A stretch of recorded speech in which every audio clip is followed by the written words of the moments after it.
नमस्कार बच्चों।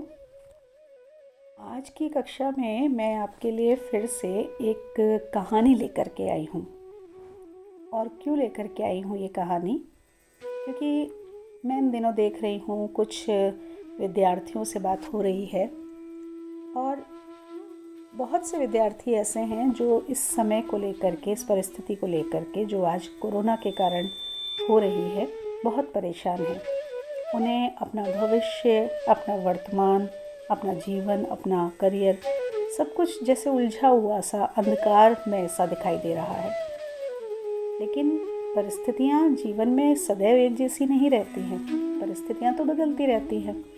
अगर सुख है तो दुख भी होगा, और अगर दुख है तो वो भी जाएगा और सुख आएगा। हमें इन परिस्थितियों में धीरज रखना चाहिए, धैर्य रखना चाहिए और धैर्य से उन परिस्थितियों का सामना करना चाहिए, ताकि जब वो परिस्थिति समाप्त हो जाए हम फिर से वहीं आ सकें जहां हमको जाना है। हमें इन छोटी मोटी सी परिस्थितियों से घबरा कर के अपने लक्ष्य को नहीं छोड़ना चाहिए।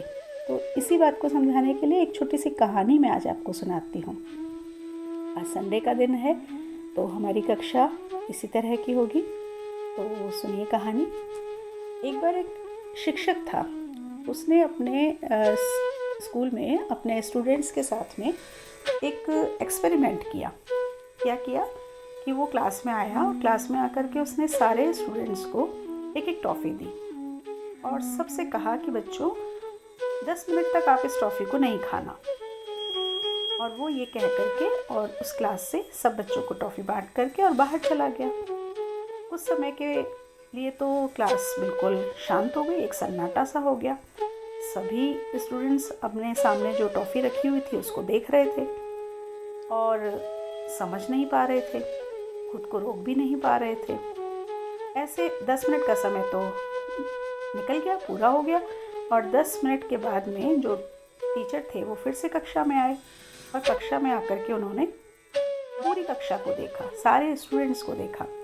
तो उन्होंने क्या देखा, 7 स्टूडेंट्स ऐसे थे जिन्होंने उन टॉफ़ियों को वैसे के वैसे रख रखा है जैसा कि वो दे करके गए थे। मतलब उन्होंने टॉफ़ी नहीं खाई थी। उन 7 स्टूडेंट्स के अलावा जितने भी स्टूडेंट्स थे वो सब टॉफ़ी खा चुके थे और उस टॉफ़ी के विषय में डिस्कशन चल रहा था। टीचर ने ऐसा क्यों कहा, इसके बारे में बात चल रही थी। और उन्होंने देखा कि उन्हें कोई फ़र्क नहीं पड़ा इस बात से कि टीचर ने मना किया था और वो उन्होंने टॉफ़ी को खा लिया। टीचर को भी लगा कि ठीक है, टीचर ने कुछ नहीं बोला और बस एक काम किया। उन्होंने अपनी एक डायरी निकाली और उस डायरी में उन 7 विद्यार्थियों के नाम लिख लिए जिन्होंने टॉफ़ी नहीं खाई थी। ये एक सच्ची कहानी है। तो ये जो टीचर थे इनका नाम था प्रोफेसर वॉल्टर। कुछ समय निकल गया, ये बात भी वहीं ख़त्म हो गई। कुछ समय के बाद में प्रोफेसर वाल्टर ने, कुछ समय का मतलब कई सालों के बाद में, और प्रोफेसर वाल्टर ने एक दिन अपनी डायरी खोली और उन 7 स्टूडेंट्स के नाम निकाले और फिर ये खोजना शुरू किया कि ये 7 विद्यार्थी अब कहाँ हैं। और फिर कड़ी से कड़ी मिलती गई और उनको उन 7 विद्यार्थियों के विषय में ज्ञात भी हो गया कि वो कहाँ हैं। और उन्होंने देखा और वो नोट करते रहे कि कौन कौन सा जो विद्यार्थी, उन 7 में से कौन कौन सा विद्यार्थी है वो कहाँ कहाँ है। तो उन्होंने क्या पाया, उन्होंने पाया कि वो जो 7 विद्यार्थी हैं वो अपने जीवन में बहुत बड़े बड़े लक्ष्यों तक पहुँच चुके हैं। उन्होंने बड़ी बड़ी सफलताओं को प्राप्त किया है और ऐसे ऐसे स्थान उन्होंने प्राप्त कर रखे हैं जिन्हें जीवन में सफलतम क्षेत्र माना जाता है। फिर प्रोफेसर वाल्टर ने सोचा कि चलो अब इन 7 बच्चों के लिए देखा है तो बाकी जो बच्चे थे जिन्होंने टॉफ़ी खा ली थी उनके विषय में भी पता करते हैं। उन्होंने उनके विषय में भी पता किया तो उन्हें पता लगा कि उनमें से जो अधिकतर बच्चे थे वो एक साधारण सा जीवन जी रहे थे और बहुत सारे तो ऐसे थे जिनको बहुत सारी आर्थिक समस्याओं का भी सामना करना पड़ रहा था। इन सभी बातों से प्रोफेसर वाल्टर ने एक निष्कर्ष निकाला। ये उनका एक तरह का रिसर्च था। तो उन्होंने एक निष्कर्ष निकाला और वो निष्कर्ष क्या था आप सोच सकते हैं? वो निष्कर्ष क्या रहा होगा और क्या इस निष्कर्ष का उस टॉफ़ी से संबंध रहा होगा। टॉफ़ी न खाना, टॉफ़ी के लिए रुकना, ये क्या था। तो प्रोफेसर वाल्टर ने जो निष्कर्ष निकाला वो ये था कि जो व्यक्ति 10 मिनट तक भी धैर्य धारण नहीं कर सकता है वह अपने जीवन में कभी भी आगे नहीं बढ़ सकता है।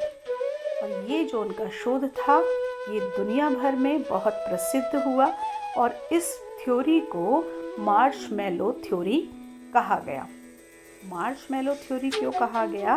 क्योंकि जो टॉफ़ी उन्होंने बच्चों को खाने के लिए दी थी उस टॉफ़ी का नाम था मार्शमैलो, इसलिए इसे मार्शमैलो थ्योरी कहा गया। तो इस थ्योरी से हमें क्या मालूम पड़ा कि मनुष्य का इस जीवन में सफल होने के लिए बहुत से गुणों की आवश्यकता होती है और उन गुणों में सबसे महत्वपूर्ण जो गुण है वो उसका धैर्य होता है। परिस्थितियाँ विपरीत हो सकती हैं लेकिन उन परिस्थितियों से हमको जूझना है, उनसे भयभीत नहीं होना है, उनसे डर कर के पीछे नहीं हटना है। ये मनुष्य की विशेषता होनी चाहिए कि जैसी भी परिस्थिति हो वो धैर्य धारण करे, उस परिस्थिति का सामना करे लेकिन अपने कर्म को ना छोड़े, अपना कर्म करता रहे। जब परिस्थितियाँ अनुकूल होंगी तो उसके जो कर्म है उसका फल उसको प्राप्त हो जाएगा। तब तक वो अपने कर्म को करता रहे और अपने लक्ष्य की ओर बढ़ता रहे। तो इस कहानी से आपको क्या सीख मिलती है कि आज की जो परिस्थिति है वास्तव में एक ऐसी परिस्थिति है जो हम सोच भी नहीं सकते थे कि ऐसी परिस्थिति भी कभी आ सकती है। लेकिन परिस्थिति है और हमारे हाथ में नहीं है, हम विवश हैं, लेकिन हमें इससे डरना नहीं है, हमें इसका मुकाबला करना है। और मुकाबला कैसे करना है? अपने धैर्य के साथ, अपनी मेहनत के साथ में आगे बढ़ते रहिए। जो भी मार्ग, अगर एक दरवाज़ा खुलता है तो 10 दरवाजे, एक दरवाज़ा अगर बंद होता है तो 10 दरवाजे खुल जाते हैं। तो दूसरे जो मार्ग खुल रहे हैं, बहुत से मार्ग बंद हो रहे हैं लेकिन जो दूसरे मार्ग खुल रहे हैं उन मार्गों की तरफ बढ़िए।